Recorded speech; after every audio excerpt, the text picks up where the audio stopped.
The laughter inside the galactic council chamber echoed like a storm of mockery across the towering hall as hundreds of alien delegates watched the human ambassador standing alone in the center of the diplomatic platform. His dark uniform sharply contrasted against the glowing blue floor beneath his feet, while enormous holographic banners of ancient civilizations floated high above the circular chamber, each representing empires that had ruled the stars for thousands of years. And seated upon the elevated speaker's throne at the far end of the hall, Council Leader Kylos Cadex leaned forward with visible amusement as the debate that was supposed to welcome humanity into the galactic community slowly transformed into a spectacle of humiliation broadcast to millions of worlds. The argument had started as a formal discussion about voting privileges and representation,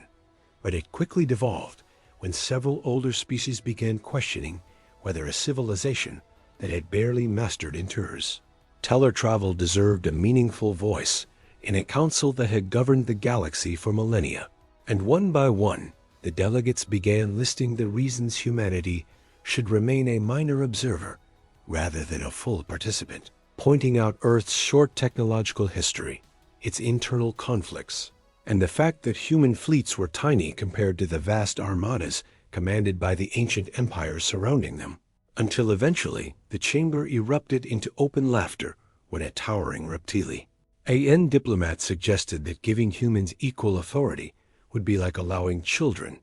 to help steer a starship through a supernova,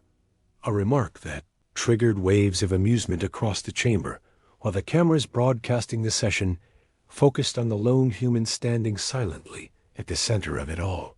Yet Brian Connor did not react with anger or embarrassment, his expression remaining calm as the insults continued to echo around him. Because while the council saw only a young species being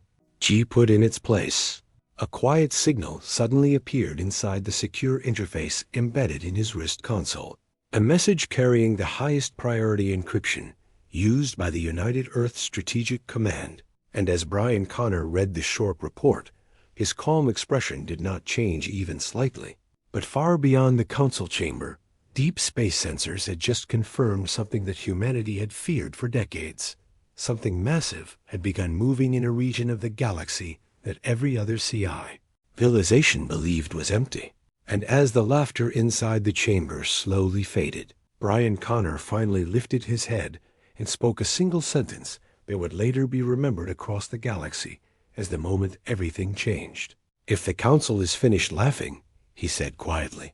"humanity will need your attention now." The laughter inside the galactic council chamber did not disappear immediately after Brian Connor spoke, but it changed in tone as the delegates realized that the human ambassador had not reacted the way they expected, because instead of anger or humiliation,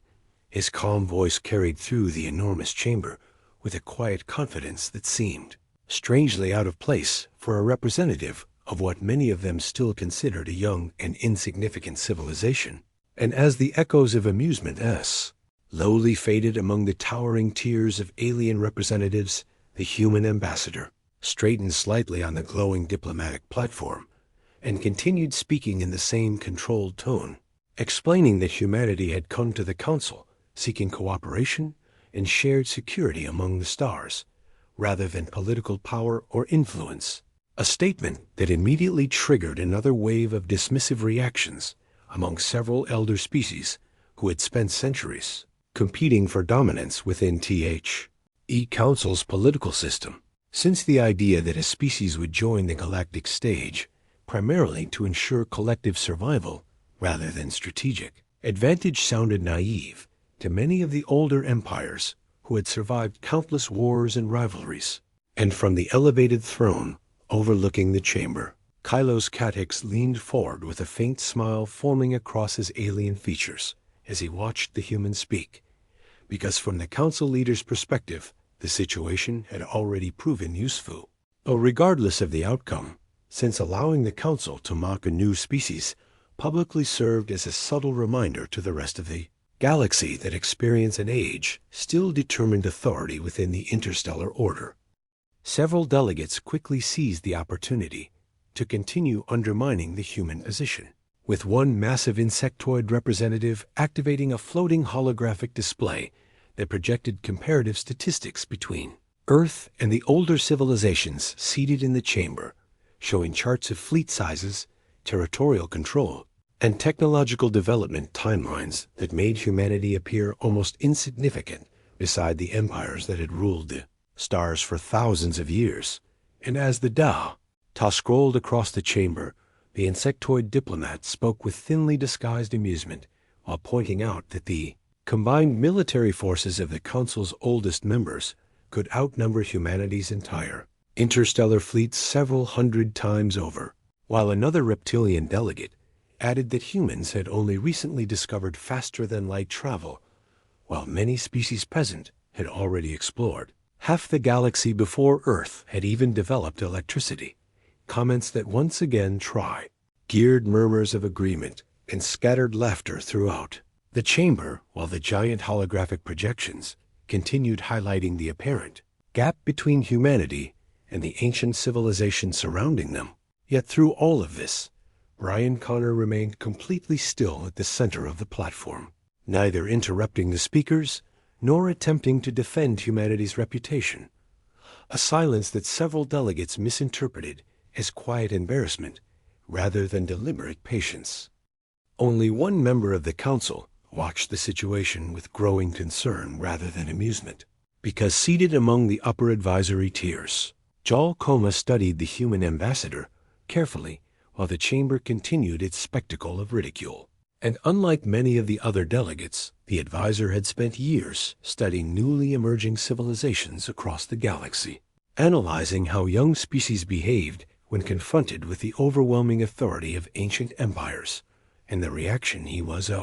observing from the human ambassador did not match the patterns he expected to see, since most species in similar situations either responded emotionally to humiliation or desperately attempted to negotiate their way out of political isolation. Yet Brian Connor displayed neither reaction, as he simply waited with quiet composure while the council exhausted its laughter and arrogance. And as Jal Koma observed the subtle calm in the human's posture, he suddenly remembered a classified intelligence report he had reviewed months earlier describing unusual human exploration missions into dangerous sectors of the galaxy that most civilizations avoided entirely. Missions that suggested humanity might possess motivations and knowledge that the council did not yet understand. And as the final echoes of laughter faded through the chamber,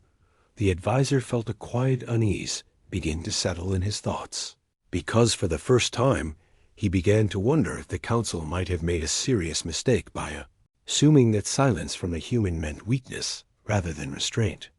When the session of the Galactic Council finally concluded, the outcome was exactly what most of the ancient empires had expected. Humanity's request for expanded representation was quietly dismissed, and their diplomatic influence within the council remained limited to a symbolic observer role, a decision that several powerful civilizations celebrated openly as proof that the established order of the galaxy would not be disrupted by young species that had barely begun exploring beyond its home sector. And within hours, recordings of the session spread across interstellar communication networks, where millions of viewers from countless worlds watched the moment when the human ambassador had stood silently while the council mocked his civilization's youth and inexperience, a spectacle that many commentators interpreted as the inevitable humiliation of a species that had attempted to rise too quickly within a political system dominated by civilizations thousands of years older than itself.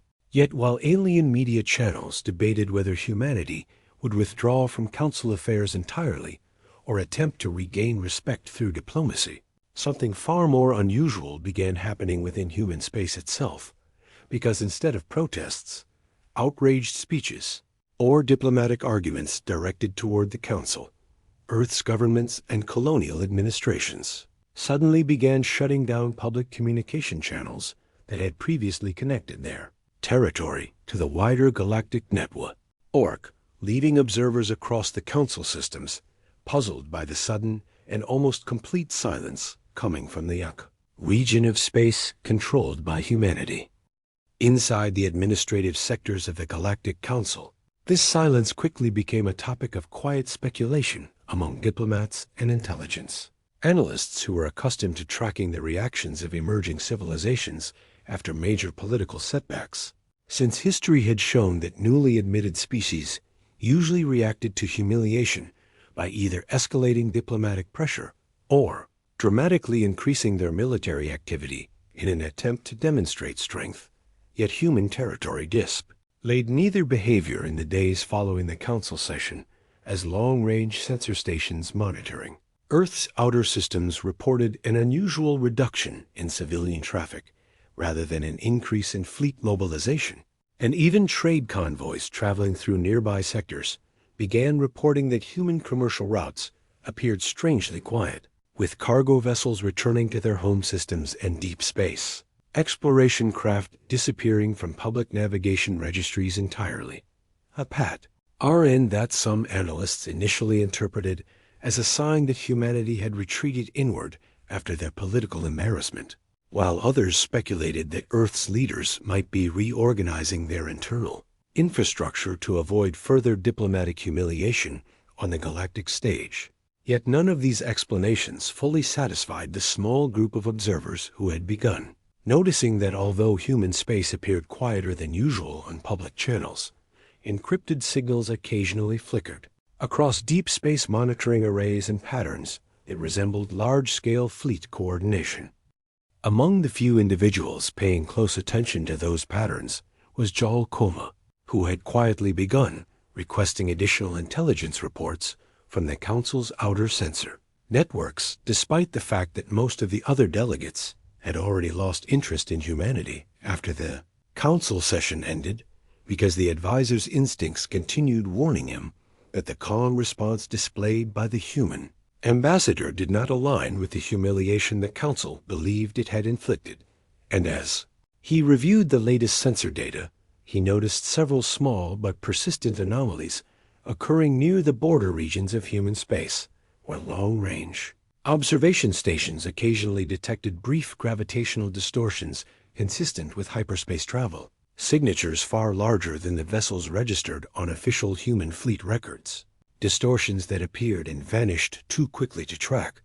but occurred frequently enough to suggest that something significant was moving through the outer sectors of humanity's territory without being publicly acknowledged. And although the Council's military analysts dismissed the readings as routine navigation fluctuations caused by civilian traffic, Joel Koma could not ignore the growing suspicion that humanity's silence was not the result of embarrassment or retreat at all, but rather the early stage of a coordinated preparation whose purpose the Council had not yet begun to understand. The first warning did not come from the Galactic Council, nor from any of the ancient empires that had spent millennia exploring the spiral arm, but from a network of deep space sensors that humanity had quietly positioned along the outer edge of the galaxy decades earlier, arrays designed to monitor regions of space so distant and inhospitable that most civilizations considered them irrelevant to galactic politics, because long before humanity had been admitted to the Council their exploration, fleets had ventured into sectors where stars grew sparse and ancient gravitational anomalies twisted the structure of space itself. And within those dark and silent regions, human scientists had discovered something that should not have existed at all. A cluster of enormous dormant objects drifting between the stars, whose energy signatures suggested machines older than any civilization currently known to the Council, constructs so massive and complex that early analysis had forced human research ours to conclude they were not ships or stations, but something far more dangerous. An automated fleet built by an unknown precursor species, whose purpose appeared to be the systematic destruction of advanced civilizations once certain technological thresholds were reached across the galaxy. For decades, humanity had monitored the silent machines without informing the wider galactic community, not out of selfishness or ambition, but because the fragmented sensor readings were too incomplete to prove that the constructs were truly a threat rather than the ruins of a forgotten civilization. And Earth's leadership had feared that revealing such uncertain information might trigger widespread panic among species that were unprepared to confront something so ancient and mysterious. So INST, at human scientists led by Barry Connor, began quietly developing contingency plans designed to contain or disable the machines if they ever became active, building specialized fleets, experimental weapons, and defensive strategies that could be deployed without requiring immediate cooperation from the Council. Preparations that had remained classified for years until the moment the deep space sensor network suddenly detected a surge of energy spreading through the dormant constructs like a ripple, moving through a vast mechanical ocean, a signal pattern that indicated the ancient machines were no longer asleep, but beginning to awaken one by one across the outer sectors of the galaxy.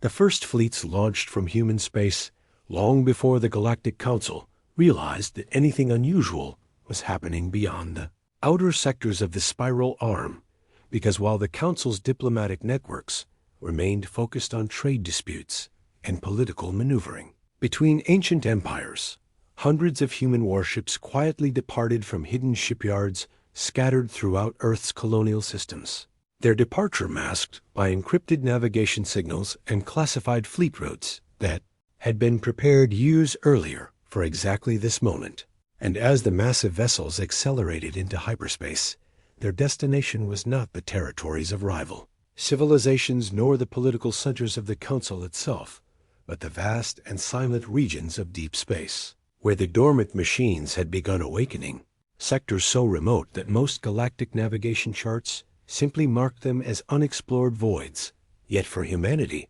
those regions had been studied extensively by exploration missions led by Barry Connor's research teams, who had spent decades analyzing the ancient constructs and developing specialized countermeasures capable of disrupting their internal systems before the machines could reach populated star systems. The first fleets launched from human space long before the Galactic Council realized that anything unusual was happening beyond the outer sectors of the spiral arm, because while the Council's diplomatic networks remained focused on trade disputes and political maneuvering between ancient empires, hundreds of human warships quietly departed from hidden shipyards scattered throughout Earth's colonial systems, their departure masked by encrypted navigation signals and classified fleet routes that had been prepared years earlier for exactly this moment. And as the massive vessels accelerated into hyperspace, their destination was not the territories of rival civilizations nor the political centers of the Council itself, but the vast and silent regions of deep space, where the dormant machines had begun awakening, sectors so remote that most galactic navigation charts simply marked them as unexplored voids. Yet for humanity, those regions had been studied extensively by exploration missions led by Barry Connor's research teams, who had spent decades analyzing the ancient constructs and developing specialized countermeasures capable of disrupting their internal systems before the machines could reach populated star systems.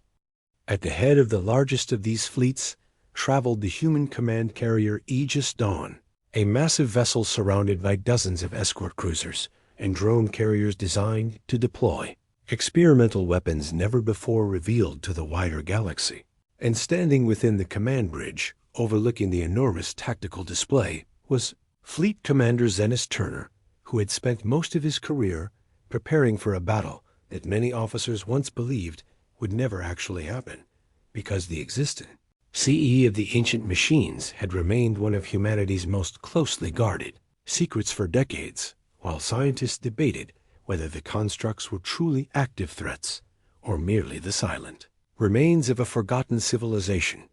Yet the sensor readings now flooding across the display left no room for doubt, as dozens of red indicators, representing awakening machines, appeared along the outer edge of the galaxy, their enormous energy signatures growing stronger with every passing hour as the cons trucks began coordinating their movements toward inhabited systems.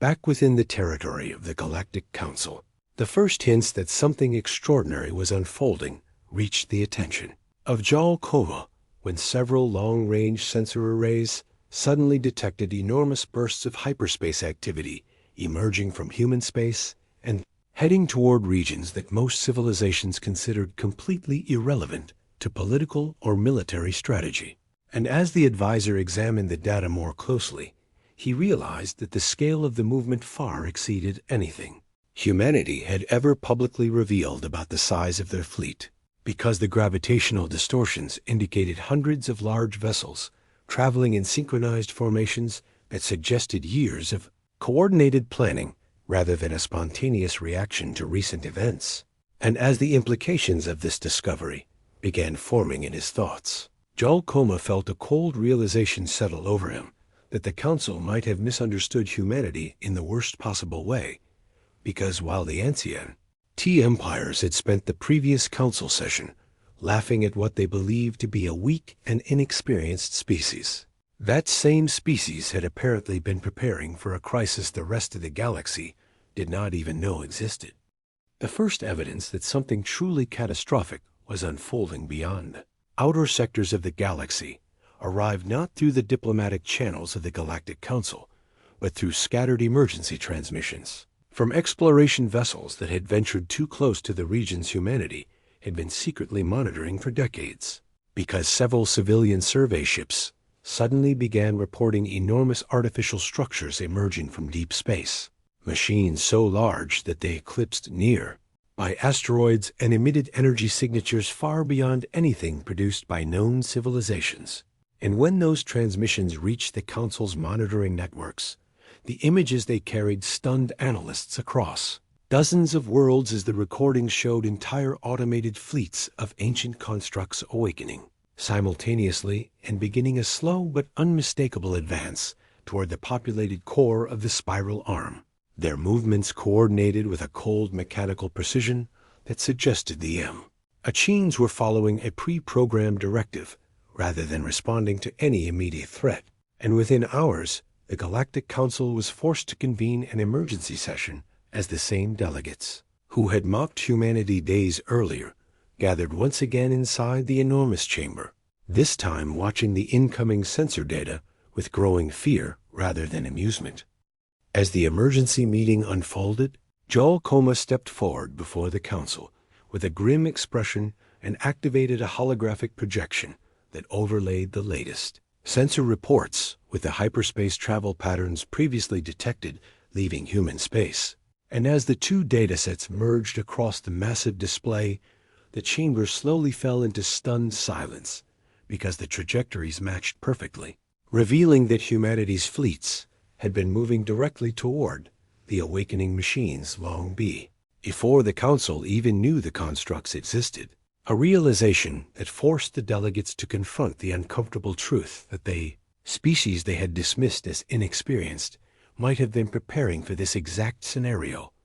while the rest of the galaxy remained completely unaware of the approaching danger. And as the delegates argued among themselves about how such a threat could have escaped their notice for so long, new transmissions suddenly appeared on the Council's main display showing NG live combat footage from the outer sectors, where enormous human fleets were already engaging the ancient machines in battles that illuminated entire star systems with bursts of energy,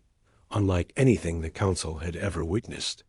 The final transmission that silenced the Council chamber came directly from the bridge of the human command carrier, where Brian Connor stood beside Fleet Commander Zenis Turner and scientist Barry Connor, as the strategic display behind them showed the massive defensive line humanity had deployed between the advancing machines and the populated regions of the galaxy, hundreds of human vessels forming a barrier of steel and light against a threat older than most civilizations in the Council combined. And as the delegates watched the broadcast, the human ambassador calmly addressed the chamber that had mocked him only days earlier, explaining that humanity had discovered the dormant machines decades ago during deep exploration missions and had spent years preparing for the possibility that they might awaken. Because in the vast and unpredictable universe, survival required vigilance rather than arrogance.